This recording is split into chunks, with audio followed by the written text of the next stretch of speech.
தமிழ் ஜனம் நேயர்களுக்கு வணக்கம். டெமோக்ராட்டிக் டிபேட் நிகழ்ச்சிக்கு உங்களை அன்புடன் வரவேற்கிறேன். நேஷனல் பாலிடிக்ஸ் தொடங்கி இன்டர்நேஷனல் பாலிடிக்ஸ் வரைக்கும் இன்னைக்கு பேசுறதுக்கு நம்மகிட்ட நிறைய கண்டென்ட் இருக்கு. இது தொடர்பாக நம்மகிட்ட பேசுறதுக்காக திரு ஆனந்த் டி பிரசாத் அவர்கள் நம்மோடு இணைந்திருக்கிறார். வாங்க நிகழ்ச்சிக்கு போகலாம். வணக்கம். வணக்கம் அபினோ. ரொம்ப நாள் கழிச்சு திரும்ப சந்திக்கிறோம். ஆமா. உங்களுடைய இந்த ஜனங்களின் குரல் அதை பதிவு செய்யறதுக்கான இந்த பயணம் சிறப்பாக முடிஞ்சிருக்கும் அப்படின்னு நான் நம்புறோம். கண்டிப்பா. நான் சென்னை மட்டும் இருக்கு. சென்னை நாளைக்கு எடுத்து முடிச்சிருவோம். ஓகே. உங்க அந்த ரிசல்ட்ஸை வந்து என்ன வருது அப்படின்னு தெரிஞ்சுக்கிறதுக்கு நாங்களும் ஆவலாக காத்துக்கிட்டு இருக்கோம். சரி, இப்போ விஷயத்துக்கு வருவோம். ராகுல் காந்தி அவர் தான் வந்து 2 நாளாக சென்சேஷனலாக போயிட்டு இருக்காரு. அவர் வந்து ஒரு குற்றச்சாட்டு வைக்கிறாரு. என்ன அப்படின்னு சொன்னால், எலெக்ஷன் நடக்குது, அதை சிசிடிவியில் கேப்சர் பண்ணுறாங்க. யார் வந்து இந்த சிசிடிவி ஃபூட்டேஜஸ் எல்லாம் டெலிட் பண்ணுறதுக்கு உங்களுக்கு உத்தரவு போட்டா அப்படின்னு அவர் கேட்குறாரு.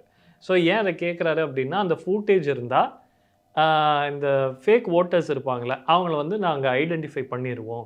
நீங்கள் வந்து அதனால் திட்டமிட்டு அதை டெலிட் பண்ணியிருக்கீங்க. யார் உங்களை டெலிட் பண்ண சொன்னது அப்படின்னு கேட்குறாரு. இது ஸ்கூலுக்கே போகாத ஒருத்தன் யாரை கேட்டு பெல் அடிச்சிங்க? ஸ்கூல் கிளாஸ் ஒரு பீரியட் ஆரம்பிக்கிறதுக்கு முன்னாடி பெல் அடிப்பாங்க, ஒரு பீரியட் முடியும் போது பெல் அடிப்பாங்க. அப்படி தானே வழக்கம். யாரை கேட்டு பெல் அடிச்சிங்கன்னு கேட்டால் எப்படி இருக்கும்? அது மாதிரி நம்மளுடைய சட்டமே, நம்மளுடைய கான்ஸ்டியூஷனே என்ன சொல்லுதுன்னா, இது எலெக்ஷன் கமிஷன் வந்து ரொம்ப தெளிவாக விளக்கியிருக்கு. என்ன சொல்கிறாங்கன்னா, எலெக்ஷன் முடிஞ்சு 45 நாட்கள் தான் அதை வந்து வச்சுப்பாங்க, அந்த சிசிடிவி ஃபுட்டேஜை. இந்த 45 நாட்களுக்குள்ளே யாருக்காவது ஏதாவது சந்தேகமோ இல்லாட்டி ஒரு பிரச்சனையோ இல்லாட்டி ஏதோ ஒரு ப்ராப்ளமோ இருந்தால் அவங்க வந்து கம்ப்ளைண்ட் கொடுத்து இதை வந்து ஒரு கேஸாக ரெஜிஸ்டர் பண்ணி டிக்ளரேஷனில் வந்து சைன் பண்ணி அதை வந்து வெரிஃபை பண்ணிக்கலாம். 45 நாளைக்கு அப்புறம் டெலீட் பண்ணிவிடுவாங்க. ஏன் அப்படின்னு சொன்னால், அது ஓட்டு போட்டவங்களுடைய ப்ரைவசி. அதை வந்து சேவ் பண்ணி வச்சுக்கிட்டு அதை வேறு எந்த பர்பஸ்க்கும் யூஸ் ஆகிடக்கூடாது அப்படிங்கிறதுக்காக ஆஸ் பர் ரூல்ஸ் டெமோக்ரஸி. ராகுல் காந்தி ஒரு புக்கை, சிவப்பு கலர் புக்கை பிடிச்சி கையில் பிடிச்சி சுற்றிட்டு இருக்காரு. கான்ஸ்டியூஷன், அவருடைய பார்ட்டி எந்த கான்ஸ்டியூஷனை எரித்து கொளுத்தி நாட்டை குட்டிச்சோறு ஆக்குனாங்களோ அந்த கான்ஸ்டியூஷனை பிடிச்சிட்டு ராகுல் காந்தி சுற்றிட்டு இருக்காரு. இப்போது எங்கே போனாலும் அதை தூக்கி காட்டிக்கிறாரு. அவர் கான்ஸ்டியூஷனை காட்டுறாரா, அவர் ஜிம்முக்கு போய் மசிலை காட்டுறாரான்னு தெரில, ஏதோ ஒன்று காட்டுறாரு. அந்த கான்ஸ்டியூஷன் படி இதுதான் சட்டம். 45 நாட்களுக்கு அப்புறம் அதை டெலீட் பண்ணிவிடுவாங்க. உங்களுக்கு ஏதாவது சந்தேகம் இருந்திருந்தால் அதை வந்து நீங்கள் என்ன பண்ணியிருக்கணும், அந்த 45 நாளைக்குள்ளே நீங்கள் கம்ப்ளைண்ட் பண்ணியிருக்கணும். நீங்கள் என்ன ஏதாவது பிரியாணி சாப்பிட்டு படுத்து கொரட்டை விட்டு தூங்கிட்டு இருந்தீங்களாங்கிற கேள்வி பொதுமக்கள் கேட்பாங்க. 2வது விஷயம், இது மொத்தமாக வெரிஃபை பண்ணணும்னா எலெக்ஷன் கமிஷன் என்ன சொல்கிறாங்கன்னா, அட்லீஸ்ட் 1,00,000 போலிங் ஸ்டேஷனை வெரிஃபை பண்ணணும்னா கூட 273 வருஷம் ஆகுமா. டேங்கப்பா. அப்போது இதை எப்படி பண்ணணும்? ராகுல் காந்தி ஒருத்தராலேயோ ஆனந்தாலேயோ அபினவாலேயோ பண்ண முடியாது. பிஎல்ஏஸ் இருக்காங்கல்ல, அந்தந்த கட்சிக்கு பூத்து லெவல் ஏஜென்ட் இருக்காங்கல்ல, அந்த ஏஜென்ட்டோட வேலையை அந்த பூத்தில் ஏதாவது பிரச்சனை இருந்தால் அவங்க உடனே அதை ஹைலைட் பண்ணி அதை உடனே சரி பண்ணணும் அப்படிங்கிறது தான். அப்போது உங்கள் பூத் ஏஜென்சியே நீங்கள் அவமானப்படுத்துறீங்க, முதல் விஷயம். அப்போ அவங்களாம் வேலை செய்யலை. ராகுல் காந்தி மாதிரியே காங்கிரஸ் கட்சியினுடைய பூத் ஏஜென்ட்ஸும் வேலை செய்யலை, அவங்களும் ஓபி அடிச்சிட்டு இருந்திருக்காங்க அப்படின்னு. ஸோ இது வந்து இந்த ஒட்டுமொத்த ட்ராமா, இதை நம்ம ஏற்கனவே ஒரு வீடியோவில் பேசிட்டோம். ராகுல் காந்தியினுடைய ட்ராமாவே, ராகுல் காந்தி வந்து மக்களை நம்ப வைக்கிறதுக்காக இல்லை, பிஜேபி வந்து ஃப்ராடு பண்ணி ஜெயிச்சிடுச்சுன்னு மக்களை நம்ப வைக்கிறதுக்காகன்னு நினச்சிடாதீங்க. அதுதான் தப்பு. ராகுல் காந்தி சுற்றி இருக்கிறவங்க ராகுல் காந்தியை நம்ப வைக்க முயற்சி பண்ணுறாங்க. தேர்தலில் நம்ம தோற்றதுக்கு காரணம் நம்ம கிடையாது, பிஜேபி ஏமாத்தினால அப்படின்னு. ஸோ இது மக்களுக்கு தெரியும். மக்கள் வந்து யாருக்கு ஓட்டு போடுறாங்க, நாங்கள் இவனுக்கு தானே ஓட்டு போட்டோம், இவங்க தானே ஜெயித்தாங்க அப்படின்னு மக்களுக்கு ஒரு நம்பிக்கை இருக்குது. ராகுல் காந்திக்கு தான் எப்படி தோற்று போனோம், நம்ம ஜெயிப்போன்னு எல்லாருமே சொன்னீங்களே, ஜெயராம் ரமேஷ் சொன்னீங்களே, பவன் கேகரா சொன்னீங்களே, சுனில் குங்குலு சொன்னீங்களே, எல்லாருமே எனக்கு சொன்னீங்களே, ரேவந்த் ரெட்டி சொன்னீங்களே, டிகே சிவகுமார் சொன்னீங்களே, ஏன் தோத்துட்டீங்க அப்படின்னு ராகுல் காந்தி கேள்வி கேட்டுடக்கூடாதுங்கிறதுக்காக ராகுல் காந்தி சுற்றி இருக்கிறவங்க ராகுல் காந்தியை ஏமாத்துறதுக்கு இந்த விஷயத்தை எடுத்துகிட்டு வந்து என்ன சொன்னாலும் எப்படியும் ராகுல் காந்தி நம்ம தான் போகிறாரு, இதை சொல்லிடுவோம். ஆமாம், ராகுல் காந்தி உங்களால் தோத்தோம் அப்படின்னு சொல்லலை. ராகுல் காந்தி நீங்கள் மாசு, உங்களால் நாங்கள் தோக்கலை, பிஜேபி ஏமாத்தினாலும் தோத்தோம் அப்படின்னு சொன்னோடனே ராகுல் காந்தி அதை நம்பிட்டார். இருக்கும், நான் எவ்வளோ பெரிய ஆள், நான் எவ்வளோ பெரிய மாசு, நான் ஒரு மாஸ் லீடர், நான் தோப்பேனா, இந்தியாவை பங்களாதேஷ் வேர்ல்டு கப் ஃபைனலில் தோக்கடிக்க முடியுமா அப்படிங்கிற மாதிரி ஒரு விஷயத்த ராகுல் காந்தி நம்புறாரு. அதனால இந்த இது போயிட்டுருக்கு. ஆனால் ஆதாரம் இல்லாமல் ராகுல் காந்தி போய் சொல்லுவாரா? அவர் வந்து ஆதாரம் வச்சுட்டு தானே போய் சொல்லுவார். அந்த வகையில் ஆதித்யா ஸ்ரீவத்சவா அப்படின்னு ஒரு கேரக்டரை அவர் வந்து சொல்கிறாரு. அந்த கேரக்டர், அந்த நேம் வந்து பெங்களூர் ஓட்டர் லிஸ்ட்டில் இருக்குது. அதே நேமு யூபிலையும் இருக்குது, மகாராஷ்டிராலையும் இருக்குது அப்படின்ற ஒரு மிகப்பெரிய குற்றச்சாட்டை ராகுல் காந்தி வச்சிருக்காரு. இப்போ இந்த ஆதாரத்துக்கு என்ன பதில்? அதுக்கு அந்த ஆதித்யா ஸ்ரீவத்சவே ஒரு பதில் சொல்றாரு. அவர் என்ன சொல்றாரு, அவர் படிச்சு வளர்ந்ததெல்லாம் லக்னோவில், உத்தரப்பிரதேஷ்ல 2016 வரைக்கும் அவர் அங்க இருந்திருக்காரு. அப்போ அங்க ஓட்டு போட்டிருக்காரு. அதுக்கப்புறம் அவருக்கு வேலை கிடைக்குது, மும்பை போறார். மும்பை போனவர் 2019 மும்பையில் ஓட்டு போட்டிருக்காரு. அப்போ லக்னோவில் இருந்து அவருடைய ஓட்டை டிரான்ஸ்ஃபர் பண்ணியிருக்காரு. எங்க? மும்பைக்கு டிரான்ஸ்ஃபர் பண்ணியிருக்காரு. மும்பையிலேருந்து அவர் திருப்பி வேலையில் இன்னொரு வேலை கிடைச்சி பெங்களூர் போகிறாரு. 2024 தேர்தலில் அவர் பெங்களூரில் ஓட்டு போடுறாரு. இதில் 3 ஐடியிலையுமே அவருடைய அந்த எபிக் நம்பர், அந்த 10 டிஜிட் யூனிக் ஐடென்டிஃபிகேஷன் நம்பர் இருக்குல்ல, அது ஒன்று தான். அப்படின்னா அவருடைய ஓட்டு டிரான்ஸ்ஃபர் ஆகிருக்கு. ஆனால் இந்த 3 காப்பியும் இருக்கும். ஓகேவா? ஐடென்டிஃபிகேஷன் நம்பர் ஒன்று தான், ஆனால் அந்த 3 காப்பி இருக்கும். அந்த 3 ஜெராக்ஸ் எடுத்துகிட்டு வந்து ராகுல் காந்தி வந்து ஒருத்தரே 3 இடத்துல ஓட்டு போட்டாருன்னு சொன்னால் எப்படி நம்ம முடியும்? இப்போ ஆதித்யா ஸ்ரீவத்சவ என்ன சொல்லியிருக்காரு, உங்ககிட்ட ஆதாரம் தான் காட்டு, இல்லாட்டி நீ வந்து என்னுடைய ப்ரைவசிக்குள்ளே மூக்கு நுழைச்சிருக்க, நான் உங்களுக்கு எதிராக வந்து வழக்கு தொடருவேன் அப்படின்னு சொல்லி இப்போ அந்த பீதியில் ராகுல் காந்தி இருக்கார் அப்படிங்கிற தகவல் வந்திருக்கு வெளில. ஒருவேளை கேஸ் போட்டால் ராகுல் காந்தி உள்ளே போயிடுவாரோ? அதாவது நம்ம கான்ஸ்டியூஷன் வந்து கொஞ்சம் பொலிட்டிக்கலாக போகும்போது நம்ம நிறைய பார்த்துருக்கோம். ராகுல் காந்தி ரிப்பீட்டட் ஒஃபெண்டர், பொய் சொல்கிறதுல அவர் அடிச்சுக்க ஆளே கிடையாது. ஸோ அப்படிப்பட்ட ராகுல் காந்தி என்றைக்கோ ஜெயிலுக்கு போயிருக்கணும். ஆனால் நம்ம கொஞ்சம் கான்ஸ்டியூஷன், நம்மளுடைய ரூல்ஸ் அண்ட் ரெகுலேஷன், கொஞ்சம் இந்த அரசியல்வாதிகள், இந்த நெப்போ கிட்ஸுக்கெலாம் கொஞ்சம் லீனியண்ட்டாக இருக்கோ அப்படின்னு ஒரு சின்ன ஒரு அச்சம் எனக்கு இருக்குது. அப்படி இருக்குங்கிற பட்சத்தில் ராகுல் காந்தி ஜெயிலுக்கு போவாராங்கிறது ஒரு பெரிய கேள்விக்குறி தான். ஓகே, இப்போ அப்படியே கொஞ்சம் இன்டர்நேஷ்னல் விஷயத்துக்கு வருவோம். திடீர்னு இன்னைக்கு இந்தியன் ஆர்ம்டு ஃபோர்ஸஸ் அவங்க வந்து ஒரு அறிவிப்பை வந்து வெளியிட்டிருக்காங்க. ஆப்ரேஷன் சிந்தூரில் என்ன நடந்துச்சு அப்படின்னு பார்த்தா 5 பாகிஸ்தானி ஜெட்ஸ் அது வந்து S-400 வந்து டவுன் பண்ணியிருக்கு. அதில் வந்து ஒன்று ஏர்போர்ன் ஏர்லி வார்னிங் யூனிட், அதாவது ஒரு மிகப்பெரிய ஏர்கிராஃப்ட் வித் ரேடார்ஸ், அதை வந்து டவுன் பண்ணியிருக்கோம். அதே போல் F-16 வந்து நாங்கள் வீழ்த்தியிருக்கோம் அப்படின்னு சொல்கிறாங்க. இதை ஆப்ரேஷன் சிந்தூர் நடந்தப்போ டெய்லி ப்ரீஃபிங் நடந்துட்டு இருந்தது. அப்போவே இதை சொல்லியிருக்கலாமே, ஏன் இவ்வளோ டிலேடாக சொல்லணும்? இல்லை, 2-3 ரீசன் இருக்குது. அமெரிக்கன் கவர்மெண்ட்டு ஒரு ரிக்வெஸ்ட் வச்சுருக்காங்க இந்தியன் கவர்மெண்ட் கிட்ட. அதாவது அமெரிக்காவோட ராகுல் காந்தி, டொனால்டு ட்ரம்ப்பு. நம்ம அப்படி சொல்ல முடியாது. எப்படி வந்து டொனால்டு ட்ரம்ப்பை ராகுல் காந்தியோட கம்பேர் பண்ணீங்க? அவர் 2வது முறை இப்போ ஜனாதிபதியாக இருக்கார் அமெரிக்காவுக்கு.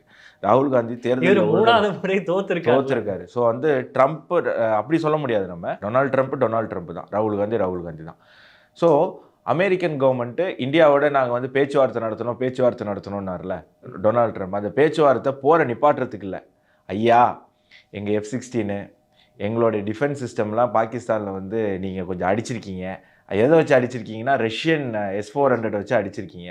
இது வெளில வந்ததுன்னா நம்மளுக்கு கொஞ்சம் அவமானமாக போயிடும், தயவு செய்து மானம் போயிடும், கப்பல் ஏறிடும், தயவு செய்து அதை வெளில சொல்லாதீங்க அப்படிங்கிற ஒரு விஷயத்த சொன்ன உடனே ஆப்வியஸாக அமெரிக்கா வந்து நம்மளுடைய ஒரு ஃப்ரெண்ட்லி நேஷனாக இருந்தது. ஸோ இந்தியா வந்து அந்த ஒரு மானத்தை, அமெரிக்காவுடைய மானத்தை காப்பாற்றுறதுக்காக இந்தியா இத்தனை நாள் அமைதியாக இருந்தது. ஆனால் இப்போது அமெரிக்காவே ஸ்டாண்டு மாற்றிருக்குல்ல. அதாவது பைலாட்ரல் டைஸை தாண்டி டொனால்டு ட்ரம்ப் வந்து தன்னுடைய வியாபாரத்தை, தன்னுடைய பாக்கெட்டை நிரப்புவதற்காக அமெரிக்காவை பயன்படுத்திகிட்டு இருக்காரு. இப்போ ஒரு டேரிஃப் போடுறதுல என்ன, எந்தெந்த நாட்டில் என்னென்ன பிஸ்னஸ் அவர் எடுத்துக்க முடியுமோ அதை வந்து அங்கே இன்சிஸ்ட் பண்ண பார்க்குறாரு. இப்போ இந்தியாவில் கிரிப்டோ கரன்சியை இன்சிஸ்ட் பண்ணி, ஏன்னா அவருடைய குடும்பம் 60% அதில் ஸ்டாக் ஹோல்டர்ஸ். ஸோ அது இந்தியாவில் கொண்டு வர பார்த்தாங்க, இந்தியன் கவர்மெண்ட் ஒத்துக்கல. இதே மாதிரி சைனாவில், இதே மாதிரி ஃபிலிப்பைன்ஸில், வியட்நாமில், ஏகப்பட்ட கண்ட்ரீஸில் இந்த மாதிரி அவருடைய பிஸ்னஸ். உக்ரைனில் கூட என்ன, உக்ரைனில் இப்போ போர் நின்றுது அப்படின்னு சொன்னால் அந்த கட்டித்தர வேண்டிய கட்டிடங்கள் இருக்குல்ல, இதுக்கு வந்து அமெரிக்கா ஃபண்டு பண்ணும்.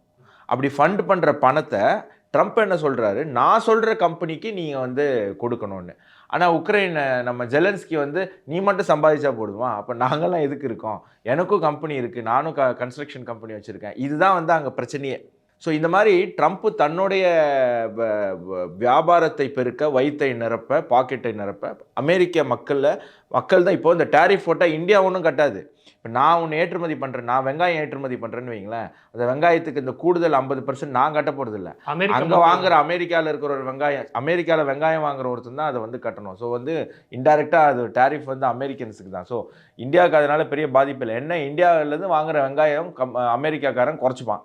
அமெரிக்கா வாங்கலைன்னா அந்த வெங்காயத்துக்கு ஈஜிப்டில் வந்து மார்க்கெட் இருக்கும், இல்லை சவுத் ஆஃப்ரிக்காவுக்கு போக போகுது, இல்லை மடகாஸ்கருக்கு போக போகுது, எங்கேயோ போகுது. வெங்காயம் போக தான் போகுது. ஸோ கடைசியில் பிரச்சனை வந்து அமெரிக்கா தான். ஸோ இந்த ட்ரம்ப் இப்போது அப்படியே ரூட் மாறினதுனால இப்போது மோடி என்ன பண்ணுறாரு, சரி இப்போ நம்ம நண்பன் நீ அவனா நமக்கு வந்து எதிராக போயிட்டான்ல, நீங்கள் சொல்லிவிடுங்க, அப்படின்னு இப்போது F-16 தகர்க்கப்பட்டிருக்கு. எதை வச்சு தகர்க்கப்பட்டிருக்கு? Russian weapons. ஸோ ஆப்வியஸாக வந்து அதை நம்ம வெளில சொல்லிடுறோம். அப்போ ட்ரம்ப்ன்ற பேரை சொல்லாமல் ட்ரம்ப்பை வந்து அடிச்சிருக்காங்க. பெரிய அவமானம்ல, ட்ரம்ப்புக்கு வந்து பெரிய அவமானம். அவர் வந்து நோபல் பிரைஸ் வாங்குறதுக்காக பெரிய முயற்சி எடுத்துகிட்டு இருக்காரு. அவருக்கு இது ஒரு பெரிய அடியாக தான் இருக்கும். ஆனால் இப்போ பார்த்தா நீங்கள் சொன்ன மாதிரி ஆர்மீனியா, அசர்பைஜான் அப்படின்ற 2 மிகப்பெரிய நாடுகள், அந்த நாடுகளுக்கு நடுவில் நடந்த போரை வந்து நான் நிறுத்திட்டேன் அப்படின்னு ட்ரம்ப் வந்து அறிவிக்கிறாரு. அதுக்காக நோபல் பீஸ் பிரைஸ் தரணும் அவருக்கு அப்படின்னு சொல்லிட்டு அந்த 2 நாட்டுகளோட தலைவர்களும் சொல்லியிருக்காங்க. இப்போ தொடர்ந்து அதிபர் ட்ரம்ப் வந்து எல்லா விஷயத்துலையும் தோத்தாலும் இந்த விஷயத்தில் அவர் சாதிச்சிட்டாரு தானே, அப்படி நம்ம எடுத்துக்கலாமா? ட்ரம்ப் வந்து அதான் சொன்னேன், இதுக்கு முன்னாடி இருக்கிற வீடியோலே சொல்லியிருக்காரு. ட்ரம்ப் வந்து ஏகப்பட்ட போரை நிப்பாட்டியிருக்காரு, நடக்காத போரெல்லாம் நிப்பாட்டியிருக்காரு. அவர் வேர்ல்டு வார் 1, 2க்கெல்லாம் முன்னாடி பிறந்திருந்தா ஒருவேளை ஜப்பானில் வந்து அந்த ஆட்டம் பாம்லாம் உளுந்திருக்காது. ஸோ அந்தளவுக்கு நம்ம துரதிருஷ்டவசமான ஒரு மனித குலமாக போயிட்டோம். ட்ரம்ப் லேட்டாக பிறந்துட்டார். இப்போது ட்ரம்ப் சொல்கிறார், நான் வந்து ப்ரெஷர் போட்டு இந்தியா பாகிஸ்தான் போரை நிப்பாட்டிட்டேன்னு. ட்ரம்ப்னால இந்தியா வந்து ரஷ்யா கிட்ட ஆயில் வாங்குறதை நிப்பாட்ட முடியல. ட்ரம்ப்னால எலான் மஸ்க்கு வாயை மூட முடியல. எலான் மஸ்க்கு டெய்லி ட்ரம்ப்பை ஓட்டிகிட்டு இருக்காரு. எலான் மஸ்க்குடைய வாயை மூட முடியல. இவர் வந்து பாகிஸ்தான் இந்தியாவுக்கு இடையில் இருக்கிற போரை நிப்பாட்டாருங்கிறார். இன்னொன்று, ரீசெண்டாக தாய்லாண்டுக்கும் கம்போடியாவுக்கும் ஒரு போர் போச்சு. அதை முந்தின நாளே மலேசியன் கவர்மெண்ட் நிப்பாட்டிடுச்சு, ஒரு பேச்சுவார்த்தை நடத்தி. அடுத்த நாள் ட்ரம்ப் அறிவிக்கிறார், நான் நிப்பாட்டிட்டேன்னு. எதை சொல்கிறாரு? முந்தின நாளே நின்ற போரை அடுத்த நாள் இவர் நிப்பாட்டுறாரு. இப்போ அசர்பைஜான், அர்மேனியா. இப்போ ட்ரம்ப்பினுடைய ஸ்டைல் எப்படி இருக்குன்னா, 2 நாட்டுக்குள்ளே பிரச்சனையா, எவன் வீக்காக இருக்கான் அவனை போய் அமக்கிறது, அவனை போய் அமக்கி மிரட்டி ஃபோர்ஸ்ஃபுல்லாக இருக்கிறவனை இவனையும் கூட்டிகிட்டு வந்து அக்ரிமெண்ட் போட வைக்கிறேன்ட்டு அவனுக்கு இவனை அடிப்பணைய வைக்கிறான். அதுக்கு இன்னும் 2 நாள் விட்டுருந்தா போர்லேயே அவன் அதை செஞ்சுருப்பான். அசர்பைஜான் அர்மேனியாவை 2 நாள் போர்லேயே வந்து காலி பண்ணியிருப்பான். ஆனால் வந்து நான் வந்து இது பண்ணுறேன்னு சொல்லிட்டு அசர்பைஜானுக்கு என்னென்ன தேவையோ எல்லாத்தையும் மிரட்டி அர்மேனியாவை மிரட்டி, இதுக்கு பேர் வந்து பீஸ் ட்ரீட்டியோ இல்லாட்டி ஒரு சீஸ் ஃபயரோ கிடையாது. இதுதான் வந்து ட்ரம்ப் பண்ணிட்டு இருக்காரு. ஸோ இந்த தடவை அவரோட ஃபேஸை காப்பாற்றிக்கணும். எதுவுமே இல்லை, இந்த 2 மொக்க நாடுகளை வச்சு நம்ம மேனேஜ் பண்ணிப்போம். ஏன்னா தான் நாடு அமெரிக்கா முழுக்க ட்ரம்ப்பினுடைய நண்பர்களாக இருந்த பல பேர் வந்து இப்போ ட்ரம்ப்புக்கு எதிராக பேச ஆரம்பிச்சிட்டாங்க. ட்ரம்ப்புக்கு ஆதரவாக இருக்கக்கூடிய டிவி சேனலுமே இப்போ வந்து ட்ரம்ப்புக்கு எதிராக பேச ஆரம்பிச்சிருக்காங்க. ஸோ ட்ரம்ப்புக்கு வேறு வழியே இல்லை. இப்போ ஏதாவது ஒரு இது பண்ணி கடைசியில் பாருங்களேன், ட்ரம்ப் என்ன பண்ணுவார்னா இன்னொரு ஹவுடி மோடி நடத்தி தான் அவருடைய மானத்தையே காப்பாற்றுற ஒரு நிலைமைக்கு வரும். அது கூடிய சீக்கிரம் பாருங்கள், இந்தியா மீது இருக்கக்கூடிய இந்த 50% டேரிஃப்லாம் போய் இந்தியா பிரிட்டனும் எப்படி ஒரு ட்ரேட் டீல் பண்ணாங்களோ, ஃப்ரீ ட்ரேட் டீல் பண்ணாங்களோ, அது மாதிரி அமெரிக்காவும் இந்தியாவும் பண்ண போகிறாங்களா இல்லையான்னு பாருங்கள். ஏன்னா ஒரு பக்கம் சைனா, ரஷ்யா இந்தியாவை மேக்னெட் மாதிரி இழுத்துட்டு இருக்கு. சைனாவுடைய மீடியா குளோபல் டைம் வந்து தொடர்ந்து இந்தியா விமர்சனம் பண்ணக்கூடிய ஒரு மீடியா அது இப்போ ரீசெண்டாக என்னென்னா க்ளோரிஃபை பண்ணி பேசுது. இந்தியாவுடைய சோவர்னிட்டிங்கிறாங்க, இந்தியா எங்களுடைய நட்பு நாடுங்கிறாங்க. நேரு வந்து என்ன பேசிகிட்டு இருந்தார், இந்தியா சீனா பாய் அப்படின்னு பேசிகிட்டு இருந்தது. இப்போ சைனா பேச ஆரம்பிச்சிருக்காங்க. ஸோ அமெரிக்காவுக்கு வேறு ஆப்ஷனே கிடையாது. ட்ரம்ப்புக்கு நல்ல பெரிய ப்ரெஷர் வரப்போகுது. இந்த ப்ரெஷருக்கு அடிப்படைந்து ட்ரம்ப் வந்து இதை செய்ய போகிறாரு. இல்லைன்னா டாலருக்கு தான் பெரிய ஆபத்து. ஏன்னா சைனா இந்தியா, ஏன்னா 60% வேர்ல்டு ட்ரேடு சைனா இந்தியா தான் பண்ணிகிட்டு இருக்காங்க, எக்ஸ்போர்ட்டும் ட்ரேடும். இந்த 2 கண்ட்ரியும் ஒன்று சேர்ந்தா என்ன ஆகும்? இதுக்கு தான் கொஞ்ச நாளைக்கு முன்னாடி அவரே வந்து சொன்னார், பிரிக்ஸ் வந்து டாலரை வந்து கைவிடுறதை வந்து நான் ஒருபோதும் அனுமதிக்க மாட்டேன்னு அன்றைக்கே சொன்னார். இப்போ அதற்கான சூழ்நிலையை அதிகரிச்சுக்கிட்டு இருக்கு அப்படின்னு சொல்லி. ஆமாம், ஆனால் இந்தியா அந்த ஸ்டெப்புக்கு போகலை. ஏன்னா இந்தியாவுக்கு தெரியும், நல்லாவே தெரியும் சைனாவை நம்ப முடியாதுன்னு. ஸோ அதனால் இந்தியா அந்த ஒரு ஸ்டெப்பு எடுக்கிறதுக்கு யோசிக்கவே இல்லை. ஆனால் ட்ரம்ப் இப்படி பண்ணும்போது வேறு ஆப்ஷனே கிடையாது. ஸோ டாலருக்கு ஆப்போசிட்டாக பிரிக்ஸ்னு ஒரு கரன்சி வந்தது அப்படின்னு சொன்னால் அது எத்தனை நாள் சஸ்டெயின் ஆகும்னு தெரியாது. ஆனால் டாலரோட காம்படிட் பண்ணுறதுக்கு அது வந்தது அப்படின்னா ஒரு அப்செட் ஆகும். உலகத்தில் எக்கானமி விஷயத்தில், இந்த கேஷு, இந்த கரன்சி விஷயத்தில் ஒரு பெரிய ஒரு அப்சைட் டவுன், ஒரு அப்செட் ஆகி அது எந்த மாதிரி கொலாப்ஸ் ஆகும்னு தெரியாது. ஸோ இந்தியா அந்த ரிஸ்க் எடுக்குமான்னு தெரியல. இந்தியா வந்து இந்தியாவுடைய நலனை தாண்டி உலக நலனை சிந்திக்கக்கூடிய ஒரு நாடு. இன்றைக்கி இருக்கிற அரசும் அதே மாதிரி தான். அதனால் வந்து இந்தியா அப்படி யோசிக்கல. ஆனால் அமெரிக்கா இந்தியாவை அந்த பக்கம் தள்ளுதா அப்படிங்கிறது ஒரு பெரிய கேள்வியாக இருக்குது. கேள்விகளுக்கு ரொம்ப சிறப்பாக பதிலளித்தமைக்கு நன்றி.